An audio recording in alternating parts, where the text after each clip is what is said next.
নেতার হতে হবে সত্যবাদী এবং আমানতদার। আমানতদার যদি না হয় এটা কি নেতা?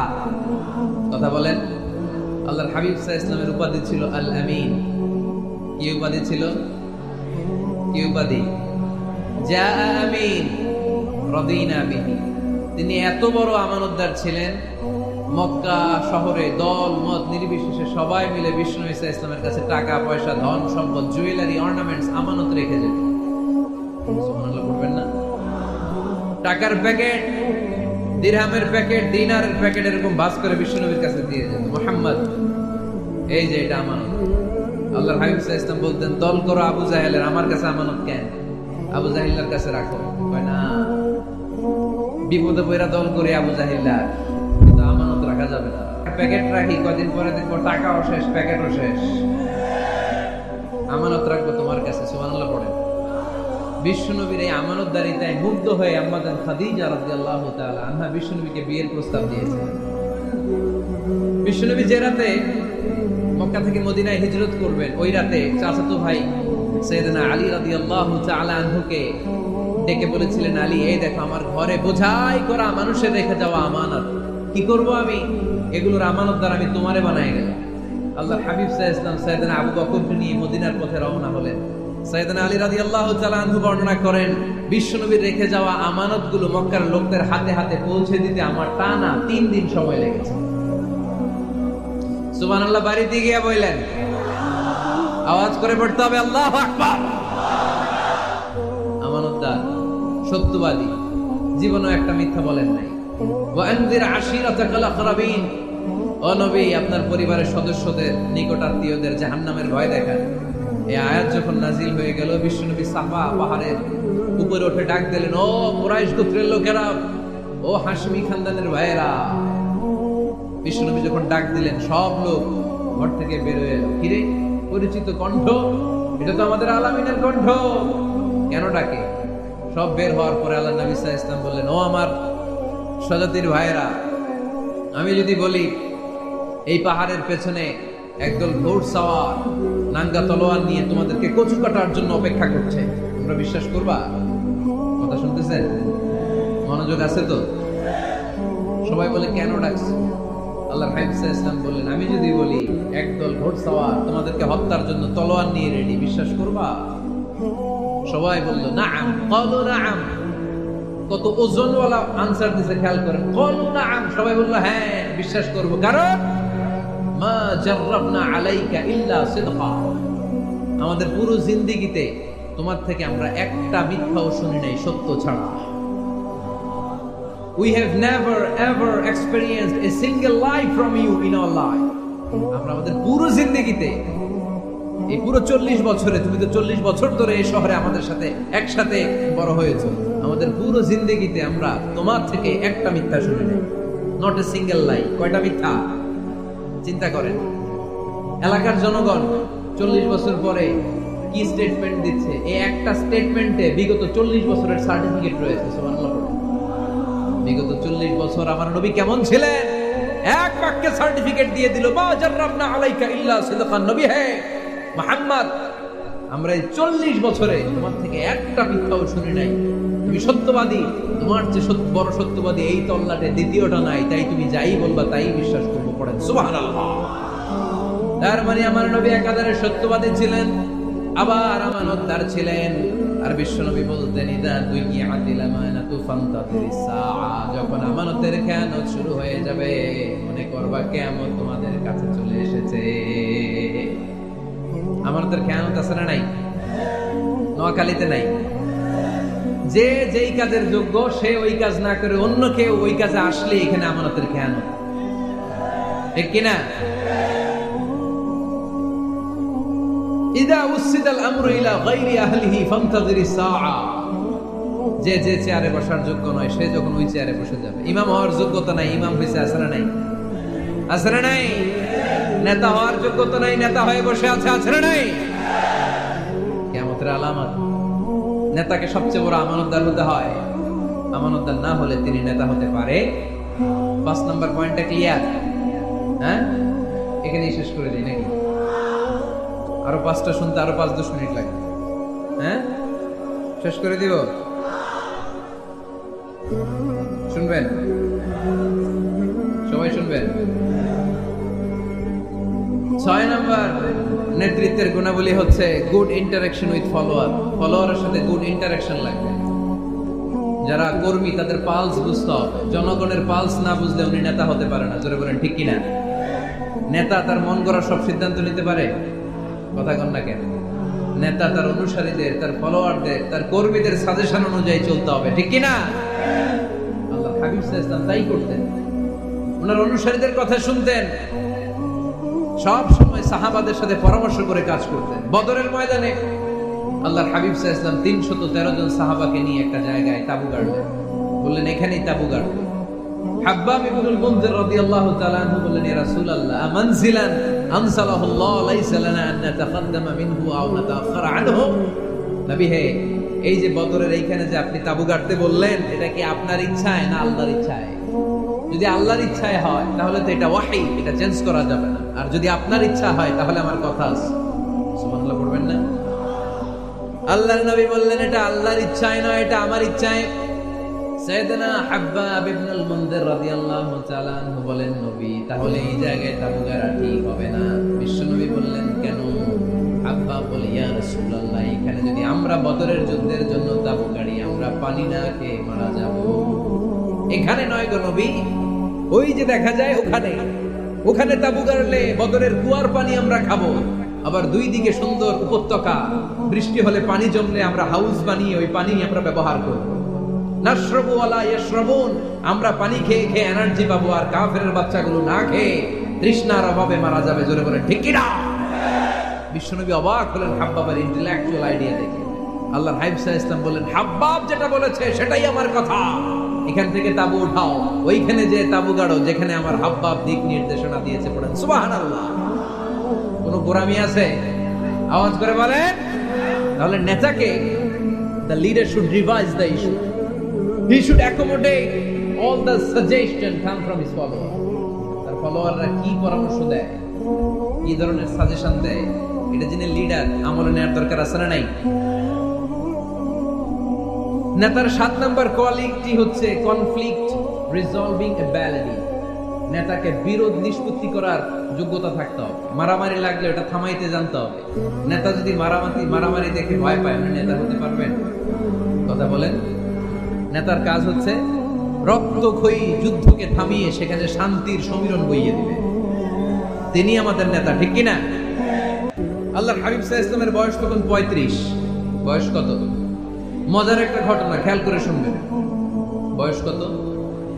35। কাবা ঘরের পুনর্নির্মাণ হবে। কাবা ঘরের 4টা কর্নারের একটা কর্নার আছে আর রুকনুল হাজারিল আসওয়াদ, যেখানে হাজরা আসওয়াদ পাথর থাকে, ওইটাকে সরানো হয়েছে। এখন কাবা ঘরের নির্মাণ শেষ। ওই হাজরা আসওয়াদ পাথর নিয়ে এটার কর্নারের মধ্যে সেট করা হবে।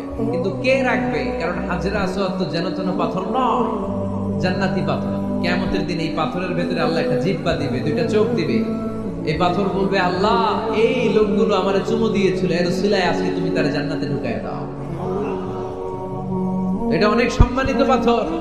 এই পাথরকে বহন করাটাও সম্মানিত। 4 দলের মক্কার 4 নেতা বলে, এই সম্মান আমরা হাতছাড়া করতে চাই না, কেউ এই পাথরে হাত দিতে পারবে না।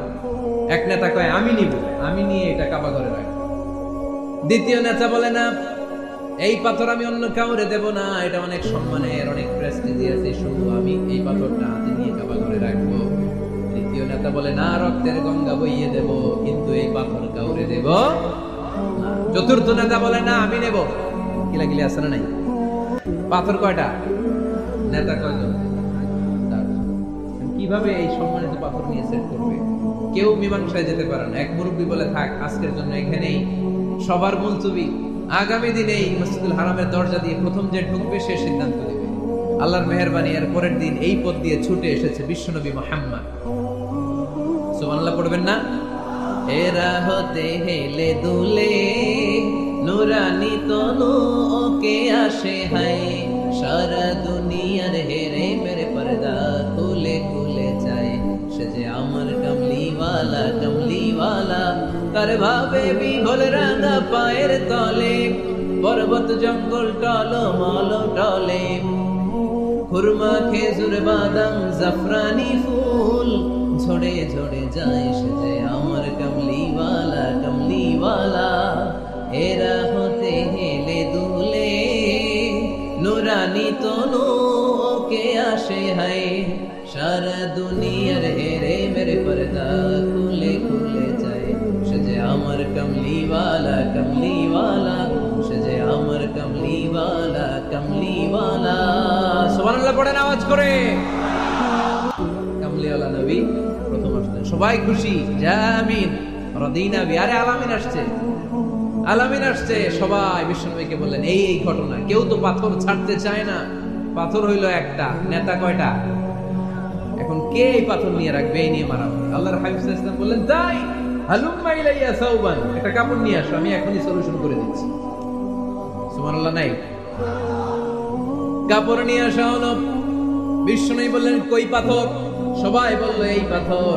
আল্লাহর হাবিব সাল্লাল্লাহু আলাইহি ওয়াসাল্লাম মোবারক হাত দিয়ে পাথরটা তুললেন।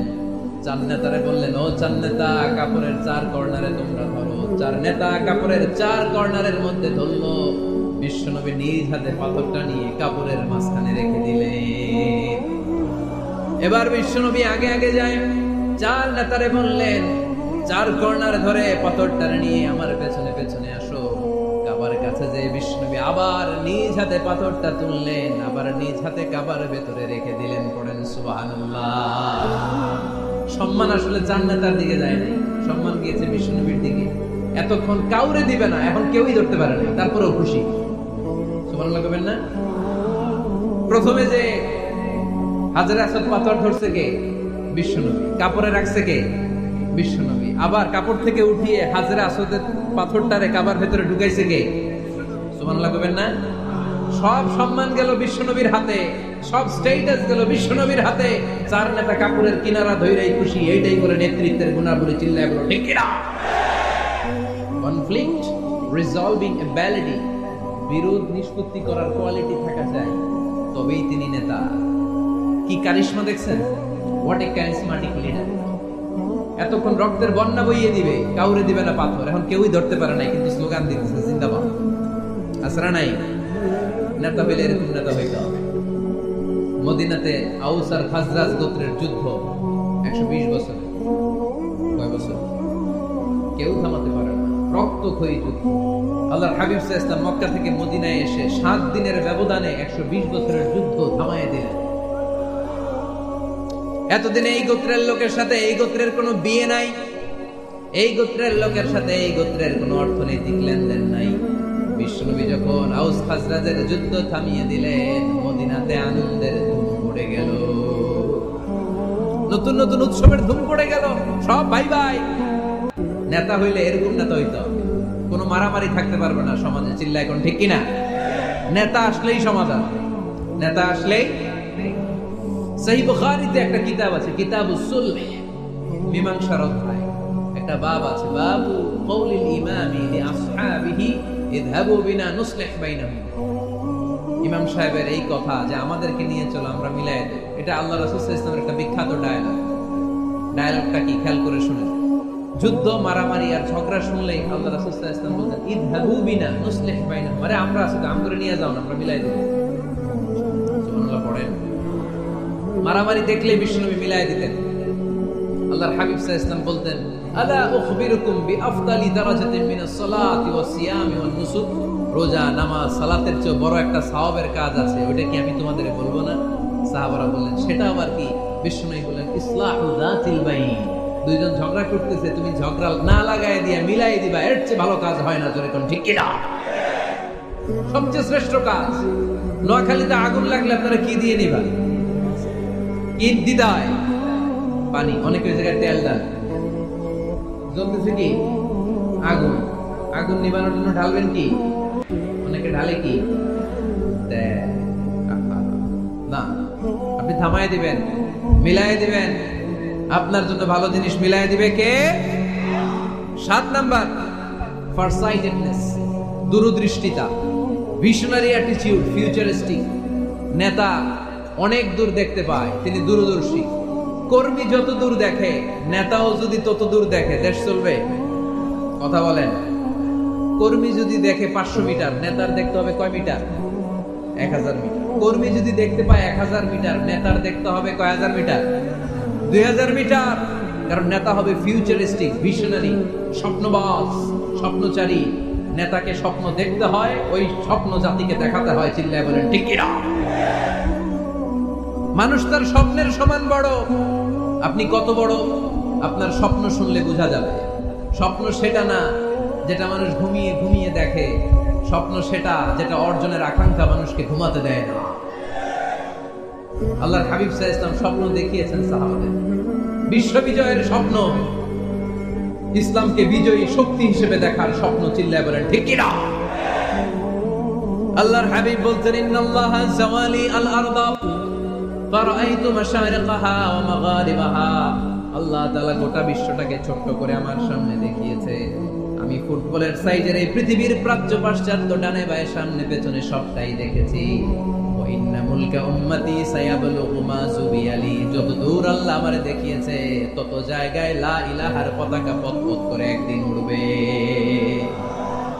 কোন একদিন এ দেশের আকাশে কালিমার পতাকা উড়বে। সেদিন সবাই খোদাই বিধান পে দুঃখ বেদনা ভুলবে। এটাই আমাদের স্বপ্ন। চিল্লায় বলেন ঠিক কি না? স্বপ্ন দেখতে জানতে হয়। সুলহে হুদাইবিয়া চলতেছে, সন্ধি। 1400 সাহাবা নিয়ে বিশ্বনবী মক্কায় আসলেন উমরা করতে। কাফেররা বলে গো ব্যাক, অ্যাবাউট টার্ন, ফিরে যাও, হবে না। আল্লাহ রাসূল সাল্লাল্লাহু আলাইহি ওয়াসাল্লাম অনুরোধ করলেন, দাও না, উমরার নিয়ত করে এসেছি। ইজার আর রিদা পড়ে কাফেররা বলেন, আগামী বছর, এবছর হবে না, চুক্তি করো। চুক্তির মধ্যে লেখা হলো মা খাবা আলাইহি মুহাম্মাদুর রাসূলুল্লাহ। ঠিক আছে, চুক্তি 10 বছরের। মুহাম্মদ রাসূল সাল্লাল্লাহু আলাইহি ওয়াসাল্লামের পক্ষ থেকে চুক্তি। কাফেররা বলে না, আমরা তো তোমার রাসূলুল্লাহ মানি না। তোমার রাসূলুল্লাহ মানলে তো মা সাদাতনাকা আলা শাই, তোমার সাথে কোনো ঝগড়াই নেই, রাসূলুল্লাহ কাটো। সাহাবীরা তেড়ে উঠলেন। ওমরে ফারুক বলেন, মুখ সামলে কথা বল। সুহাইল ইবনে আমির, তোর জিহ্বাটা আমি টেনে ছেড়ে ফেলবো, সাবধান। আমার নবী শেষ নবী, শেষ রাসূল মুহাম্মদ রাসূলুল্লাহ কাটার ক্ষমতা কারো নাই। আমি ওমর বেঁচে থাকলে কেউ কাটতে পারবে না। বিষ্ণুই বললেন, ওমর সরে যাও, কেটে দাও। সুবহানাল্লাহ কইবেন না? মুহাম্মদ রাসূলুল্লাহ কাফেররা মানে না। কাফেররা কয় তুমি লেখো মুহাম্মদ ইবনে আব্দুল্লাহ, আব্দুল্লাহর বেটা মুহাম্মদ। কারণ মুহাম্মদ রাসূলুল্লাহ যদি এই সন্ধিতে থাকে, চুক্তিটার নিচে আমরা সিগনেচার করি, তার মানে এটাই প্রমাণ হয়ে যায় আমি তোমাকে রাসূল বলে মানি। আমরা কাফেররা তোমাকে রাসূল বলে মেনে নিয়েছি। না, তোমরা রাসূল বইরা মানলে তো খেলা এখানেই শেষ। কাটো, রাসূলুল্লাহ লেখা যাবে না, লিখতে হবে আব্দুল্লাহর বেটা মুহাম্মদ। কোন সাহাবারা রাজি হয় না। কথা শুনতেছেন? সাহাবারা বলে রক্তক্ষয়ী যুদ্ধ হবে, আমার নবীর নামের পরে রাসূলুল্লাহ লিখতেই হবে। বিশ্বনবী বললেন, কেটে দাও। কারণ সাহাবারা দেখতেছে এতটুকু, বিশ্বনবী দেখে অতটুকু। বিশ্বনবী অন্য প্ল্যানে আগাচ্ছেন। বিশ্বনবী ভাবলেন 10 বছরের যুদ্ধ বিরতি যদি হয়ে যায়, আমি আমার লোকদেরকে ঠিক করব। আমি তারবিয়া, তালিম, তাহজিব, তামাদ্দুন দিয়ে মদিনাটাকে একটা কল্যাণ রাষ্ট্রে পরিণত করব। আমি আমার ফোর্সকে সাজাবো, আমি আমার সাহাবাদেরকে প্রশিক্ষিত করব। এই 10 বছরের ব্যবধানে আমি গোটা বিশ্বকে ঝাঁকি মেরে কাঁপিয়ে দেব। কিন্তু সাহাবারা পড়ে আছে রাসূলুল্লাহর মধ্যে। সাহাবারা পড়ে আছে কই? সাহাবারা এর চেয়ে বেশি ভাবতে পারতেছে না। সাহাবারা বলে রাসূলুল্লাহ কাটা যাবে না। বিষ্ণু বলেন, কেটে দাও। তার মানে নেতা কর্মী যদি দেখে 500 মিটার, নেতার দেখতে হবে 1000 মিটার। চিল্লায় বলেন ঠিক কি না? নেতার 9 নাম্বার গুণাবলী, a leader should be very strategic. নেতাকে কৌশলী হতে হয়। কৌশল না জানলে উনি নেতা হতে পারে? বলেন, ডিপ্লোম্যাটিক কোয়ালিটি, কূটনীতি যদি না জানা থাকে, নেতা হইতে পারবে? আল্লাহর হাবিব সাল্লাল্লাহু আলাইহি ওয়াসাল্লামের মতো বড় কূটনীতিবিদ পৃথিবী দেখেছে? কথা কর না কেন? দেখেন কি ধরনের স্ট্র্যাটেজি আমার নবী ফলো করতেন। আমার নবী যদি যুদ্ধ করতে কোথাও যেতেন, অ্যাটাক করবেন ডান দিকে। অ্যাটাক করবেন কোন দিকে? খায়বার অ্যাটাক করবেন। খায়বার ডানে। বিষ্ণুবী বের হতেন মদিনার বাম দিক দিয়ে। যাবেন কই? ডানে। আওয়াজ করে বলেন, যাবে কই? কিন্তু মদিনা থেকে বের হইতেন কোন দিক দিয়ে? বাম দিক দিয়ে। লোকেশন আর ডাইরেকশন কখনো কারোর সাথে শেয়ার করতেন না। উনি কই যাচ্ছে কেউ বুঝতো না। বাম দিক দিয়ে বের হয়ে অনেক ঘুরে তারপরে ডান দিকে যেতেন। সুবহানাল্লাহ পড়বেন না? অ্যাটাক করার সময় তিনটা অপশন দিতেন, choose any of the options. যে বলতেন নাম্বার 1 আসলিম তাসলাম, ইসলাম মানো, ভাই ভাই আমার হৃদয়ে চলে আসো, তোমরাও ভাই আমরাও ভাই, দুনিয়াতেও শান্তি আখিরাতেও শান্তি। এটা যদি ভালো না লাগে, option 2 you pay the tax, we provide you the security, তোমরা ট্যাক্স দিবা, আমরা তোমাদেরকে সিকিউরিটি দেব। ইয়াতুনা আল জিজিয়াতা আন ইয়াদিন ওয়া হুম সাগিরুন, তোমরা জিজিয়া দিবা, আমরা সিকিউরিটি দেব। প্রথম অপশন মুসলমান হইলা না, আমাদের ভাইও হইলা না। দ্বিতীয় অপশন ট্যাক্সও দিবা না, কাফির থাকতে মনে চায় থাকো, খ্রিস্টান থাকো, ইহুদি থাকো, ধর্মান্তরিত হওয়া লাগবে না, খালি ট্যাক্স দিবা, ওইটাও ভালো লাগে না। 3 নাম্বার অপশন হচ্ছে the sword will decide what gonna happen among আস, তলোয়ার ফয়সালা করবে এখন কি হবে। সুবহানাল্লাহ কইবেন না? প্রথমেই যেই কোথাও অ্যাটাক করতেন বিশ্বনবী, সবসময় ডিফেন্সিভ মোডে থাকতেন, আত্মরক্ষার মোডে থাকতেন। আক্রমণ করা হলে মেনে নিতেন, ধৈর্য ধারণ করতেন। ধৈর্যের সীমা যখন ছাড়িয়ে যেত তখন বিশ্বনবী হাত তুলতেন, চিল্লায় বলেন ঠিক কিনা। যুদ্ধের ময়দানেও যখন সেনাপতি পাঠাতেন বলতেন খবরদার নারীদের গায়ে হাত তুলো না, বৃদ্ধাদেরকে মেরো না, শিশুদেরকে মেরো না, ওই এলাকার পাদ্রীদের গায়ে হাত তুলো না, ওই এলাকার গবাদি পশুগুলোকে হত্যা করো না, গাছপালাগুলো ধ্বংস করো না। তোমাদের বিরোধী যোদ্ধারাও যদি তলোয়ার রেখে দিয়ে হাত তুলে বলে আল আমান, সিকিউরিটি সিকিউরিটি, আমরা আমান চাই, নিরাপত্তা চাই, তাকেও মেরো না। সুবহানাল্লাহ পড়বেন না? গোটা বিশ্বকে সভ্যতা শিখিয়েছেন।